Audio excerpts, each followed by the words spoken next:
প্রিয় দর্শক বন্ধুরা, সবাই কেমন আছেন? আশা করি ভালো আছেন। আজকে এই ভিডিওতে যে বিষয়টি নিয়ে আলোচনা করব, একেবারে সাধারণ মানুষের সঙ্গে জীবন ঘনিষ্ঠ বিষয়, তা হলো উইল। আমরা অনেক সময় শুনে থাকি বা শুনি যে অমুক ব্যক্তি মারা যাওয়ার পর সেই ব্যক্তি রেখে যাওয়া সম্পত্তি নিয়ে তাদের ছেলেমেয়েদের মধ্যে ঝামেলা মারপিট শুরু হয়ে গিয়েছে, ভাই বোনের মধ্যে মামলা মকদ্দমা চলছে। তো ভিউয়ার্স, এই ঝামেলা, এই মামলা মকদ্দমা, এই হিংসা, এগুলোকে এড়োতেই তা হলো উইল। তো মুসলিমদের ক্ষেত্রে ওসিয়তনামা বলা হয়। তো যাই হোক, উইল ওসিয়তনামা বিষয়টি একই। আজকে এই ভিডিওতে এই উইল সম্পর্কে আলোচনা করব। উইল কি বা কাকে বলে, উইল কত প্রকার, উইলের বৈশিষ্ট্য কি, বা কেন আপনি উইল করবেন। যদিও উইল করবেন কি করবেন না সেটা প্রত্যেকটা ব্যক্তির তার ব্যক্তিগত বিষয়, কিন্তু টপিক হলো কেন আপনি উইল করবেন এবং উইল কিভাবে কার্যকর করা হয়। তো ভিউয়ার্স, আপনি ভিডিওটি শেষ পর্যন্ত দেখুন, একটু সময় নিয়ে ধৈর্য ধরে ভিডিওটি শেষ পর্যন্ত দেখুন।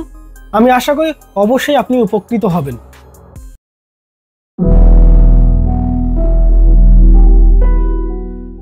প্রথমেই আসি যে উইল কি, বা আসলে উইলটা বলতে আমরা কি বুঝি। উইল হলো এমন একটি আইনি ঘোষণা বা এমন একটি নথি যা মৃত্যুর পূর্বে কোনো ব্যক্তি যদি লিখিত আকারে রেখে যায় যে তার মৃত্যুর পরে সেই ব্যক্তির স্থাবর অস্থাবর সম্পত্তি কিভাবে বন্টন হবে বা কার কাছে যাবে বা কাদের কাছে যাবে, তা হলো উইল। তবে হ্যাঁ, কয়েকটি বিষয় আপনাকে জেনে রাখতে হবে যে উইল কার্যকর হয় মৃত্যুর পর, জীবিত অবস্থায় উইল কার্যকর হয় না। এবং উইল যিনি করবেন সম্পূর্ণ সেই ব্যক্তির ব্যক্তিগত সিদ্ধান্ত, তিনি কাকে উইল করবেন বা কাকে করবেন না সম্পূর্ণ স্বাধীন সিদ্ধান্ত সেই ব্যক্তির উপর। আমি ছোট উদাহরণ দিলে উইল বিষয়টি কি আরও ক্লিয়ার হয়ে যাবে। যে কোনো বাবা, তিনি জীবিত অবস্থায় তার যা সম্পত্তি রয়েছে, মনে করুন 5 কাঠা জমি রয়েছে, 2 ছেলে 1 কন্যা। তো ভাবলেন যে ছেলেটি কাছে থাকে, যিনি দেখভাল করেন বাবা মাকে, সেই ছেলেকে তিনি তার সম্পত্তি বেশি দিতে চাইছে, আর যে দেখভাল করে না, দূরে থাকে, তাকে কম দিতে চাইছে। এবং ব্যাংকে কিছু টাকা পয়সা রয়েছে, সেই টাকা অর্থ সেটা একমাত্র কন্যাকে তিনি দেবেন। তাহলে কি করছেন তিনি, যে 3 কাঠা জমি সে যে ছেলেটি কাছে রয়েছে তাকে লিখে দিচ্ছেন, এবং যে দূরে রয়েছে তাকে 2 কাঠা জমি, এবং ব্যাংকে যে তিনি টাকা ফান্ড করে রেখেছেন সেই অর্থ টাকা তার কন্যার কাছে যাবে। এইভাবে তার স্থাবর অস্থাবর সম্পত্তি বন্টন হবে সেই ব্যক্তির মৃত্যুর পর। তিনি যদি জীবিত অবস্থায় এটি লিখে যায়, এটাই হলো উইল। বিষয়টি ক্লিয়ার যে উইল কি বা কাকে বলে, একদম সিম্পল বিষয়। তো ভিউয়ার্স, এবারে কয়েকটি বিষয় বলবো যে উইলের বৈশিষ্ট্য কি, মানে উইল, সেই উইলের বৈশিষ্ট্য কি। ভিউয়ার্স, অনেক রকম নথি কাগজপত্র রয়েছে, ডকুমেন্টস রয়েছে, জমি জায়গার দলিল পড়ছে, তাদের থেকে একটু আলাদা এই উইল। উইল করতে হলে তার কোনো রকম টাকা পয়সা খরচ হয় না। 2 নম্বর হচ্ছে উইল পরিবর্তনশীল, অর্থাৎ আপনি যদি আজকে উইল করেন, আপনার মনে হলো না আপনি কালকে উইল চেঞ্জ করবেন, অর্থাৎ আপনি জীবিত অবস্থায় চাইছেন না যেটা আমি বন্টন কিভাবে হবে বা কাকে দেবো সেটা আপনি অলরেডি উইল করেছেন, এখন আপনি চাইছেন যে সেই উইল আপনি পরিবর্তন করতে চাইছেন। হ্যাঁ, অবশ্যই উইল পরিবর্তন করা যায়। 3 নম্বর বৈশিষ্ট্য হচ্ছে উইল লিখিত হওয়া উচিত।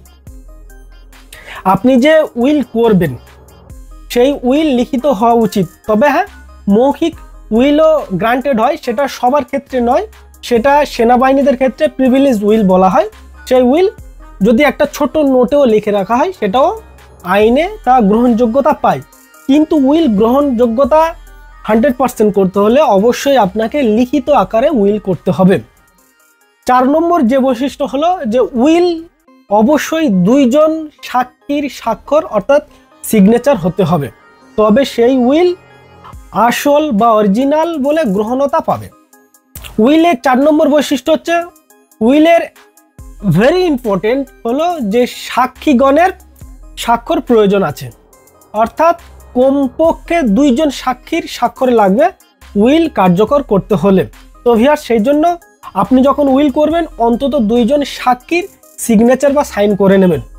5 নম্বর যে বৈশিষ্ট্য হলো উইল গোপনেও করা যায় বা গোপনেও রাখা যায়। আপনি চাইছেন যে আমি উইল করব, ছেলে মেয়েদের মধ্যে সম্পত্তি কম বেশি বন্টন করে রেখে যাব, কিন্তু আমি যদি সবার সামনে উইল নথিভুক্ত করি অর্থাৎ উইল লিখি বা রেজিস্ট্রি করি, এখন কম বেশি হলে ভাই ভাইয়ের মারামারি ঝামেলা এখন শুরু হয়ে যাবে, আমার উপর টর্চার হবে, তাহলে আমার স্বাধীনতা থাকলো না, আমার ইচ্ছা এগুলো ভবিষ্যতে কি হবে এগুলো পূর্ণ হলো না।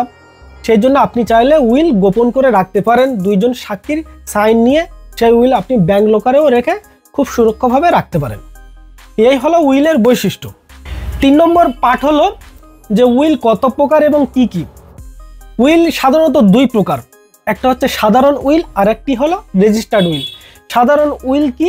সাধারণ উইল হচ্ছে একদম সাদা কাগজে লেখা হয় যে কোনো ব্যক্তি তিনি যদি এখন উইল করেন যে তার সম্পত্তি মৃত্যুর পর কিভাবে বন্টন হবে, সেটা তিনি জাস্ট একটা পেপারে লিখবে, গুছিয়ে লিখতে হবে, পরিষ্কার পরিচ্ছন্ন করে সম্পত্তির ডিটেল বিস্তারিতভাবে সেগুলো লিখতে হবে, কাকে উইল করছেন তারও ডিটেলস বিস্তারিতভাবে সুন্দরভাবে লিখতে হবে। তার সাথে সাথে অবশ্যই 2 জন সাক্ষীর স্বাক্ষর লাগবে এবং উইল যিনি করছেন অবশ্যই তার সাইন লাগবে। এটা হলো সাধারণ উইল, এটাও আইনিভাবে গ্রহণযোগ্যতা পায়। 2 নম্বর হলো যে রেজিস্টার্ড উইল। সবচেয়ে গুরুত্বপূর্ণ এবং কার্যকরী উইল হলো রেজিস্টার্ড উইল। আপনি উইল করবেন, আপনি যে অফিসে দলিল করে অর্থাৎ সাব রেজিস্টার অফিসে গিয়ে উইল রেজিস্টার করতে পারেন, শুধু জাস্ট আপনাকে ফিস দিতে হয়, স্ট্যাম্প ডিউটি, কোনো খরচ হয় না। এখানে 2টো পার্থক্য রয়েছে। পার্থক্য কি? যে সাধারণ উইল করার ক্ষেত্রে যখন উইল কার্যকর করা হবে সেই সময় অনেক আইনি ঝঞ্ঝট ঝামেলা তৈরি হতে পারে। যদি রেজিস্টার্ড করা হয় তাহলে খুব সহজে উইল কার্যকর করা যায়। 3 নম্বর উইল হলো প্রিভিলেজ উইল বা মৌখিক উইল বলা যায় শর্টকাটে। এই উইল সবার জন্য নয়, এই উইল সাধারণত সেনাবাহিনীদের জন্য। তারা মৌখিকভাবে কয়েকজনকে সাক্ষী রেখে যদি বলে যায় বা একটা ছোট্ট নোটেও লিখে যায়, সেটাও আইনিভাবে গ্রহণযোগ্যতা পায় সেই উইলটাও। তো ভিউয়ার্স, উইল সাধারণত কয় প্রকার বললাম? 2 প্রকার। আর এক প্রকার রয়েছে সেটা প্রিভিলেজ উইল। আর সবচেয়ে ইম্পর্টেন্ট হলো বা সবচেয়ে গুরুত্বপূর্ণ কার্যকরী উইল হলো রেজিস্টার্ড উইল। যে পার্টি ভেরি ইম্পর্টেন্ট, যে উইল আপনি কেন করবেন, করবেন কি করবেন না সেটা সম্পূর্ণ আপনার ব্যক্তিগত বিষয়। জাস্ট আমি আলোচনা করছি যে উইল আপনি কেন করবেন। অনেকেই প্রশ্ন করবেন বা আপনি ভিডিওটি দেখে সাধারণত এই প্রশ্নটি মাথায় এসে গেছে যে মৃত্যুর পর উত্তরাধিকার সূত্রে যে আইন আছে সেই হিসাবে জমি জায়গা প্রপার্টি হস্তান্তর হবে, বন্টন হবে, তাহলে আগে থেকে উইল করার কি প্রয়োজন আছে? আসল কারণ হলো ঝামেলা বা নিজের ইচ্ছা পূর্ণ করা। কয়েকটি কারণ কি? 1 নম্বর হলো যে সবচেয়ে ভেরি ইম্পর্টেন্ট যে বিষয়টি হলো যে উইল আপনি কেন করবেন, সেটা হচ্ছে আপনার স্বাধীনতা এবং আপনার ব্যক্তিগত সিদ্ধান্তকে প্রায়োরিটি দিয়ে ভবিষ্যতে নির্ধারণ করার জন্য। 2 নম্বর কি? ঝগড়া ঝামেলা এড়ানোর জন্য। কেন ঝগড়া ঝামেলা তৈরি হয়? ধরুন ওয়ারিশন সূত্রে এখন জমি জায়গা বন্টন হলো, 5টা দাগ বা প্লট থাকলে সমস্ত ওয়ারিশ সমস্ত প্লট বা জায়গা বা দাগ থেকে তারা মালিকানা পায়, অর্থাৎ অংশ বা পরিমাণ বা ভাগিদার। এখন কেউ একজন চাইলো যে তার অংশটুকু সে বিক্রি করবে, বিক্রি করতে পারবে না, কারণ অন্যজন ওয়ারিশ আছে, সে প্রিএমশন মামলা করে দেবে। যদি উইল করে যায় তাহলে প্রত্যেকটা ব্যক্তির পার্ট অংশ করে যায়, যে ছোট ছেলে ওই প্লটটি নেবে, বড় ছেলে ওই প্লট নেবে, বা একটা প্লট থাকলে কে কোন দিকে নেবে। তাহলে আরেকজন ওয়ারিশ সে নিজের ইচ্ছা মতো সেই জমিটা সে ব্যবহার করতে পারে, বিক্রি করতে পারে, আইনত ঝঞ্ঝট এড়োতে পারে। এই একটা কারণ। আরেকটি কারণ যা বলা যায় যে আপনি ধার্মিক, সে হিন্দু হতে পারে, খ্রিস্টান হতে পারে, মুসলিম হতে পারে, আপনি অনেক ধার্মিক। এখন আপনি চাইছেন যে আপনার মৃত্যুর পর আপনার 1 কাঠা জমি বা 2 কাঠা জমি আপনি মসজিদের নামে বা মন্দিরের নামে করে দিতে চাইছেন, কিন্তু এখন চাইছেন না। আপনি মৃত্যুর পরে সেই জমি মন্দিরের বা মসজিদের হস্তান্তর হবে এবং মসজিদ কমিটিকে জানিয়ে গেলেন যে আমি উইল করে রাখছি। তো ভিউয়ার্স, সেক্ষেত্রেও একটা মনের আশা পূর্ণ হয়। আর একটা যে বিষয়টি হয়, প্রথমেই আমি বলেছিলাম যে নিজের প্রিয়জনকে আমি আমার মতো সম্পত্তি দিতে চাই। অনেক সময় হয় না, আপনার 2-3টে ছেলে, 2 ছেলে ব্যবসায়ী বা চাকরি করে, অনেক বিত্তশীল অর্থশীল, একজন গরিব, খেটে খায়, আপনি চাইছেন যে ওই ছেলেটা আর্থিক দিক দিয়ে অনেকটা পিছিয়ে আছে, তো এখন তো আমি আছি, একসঙ্গে আছি, চলে যাচ্ছে, কিন্তু আমি চলে যাওয়ার পরে কি হবে? আপনি চাইছেন যে আমার ম্যাক্সিমাম প্রপার্টি আমি ওই ছেলেটার নামে লিখে দিতে যাই, কিন্তু এখন লিখে দিলে কি হতে পারে? ও আবার আমার সঙ্গে বেইমানি করতে পারে। কারণ কেউ কাউকে দিয়ে আজকাল ভরসা করা খুব টাফ, মুশকিল।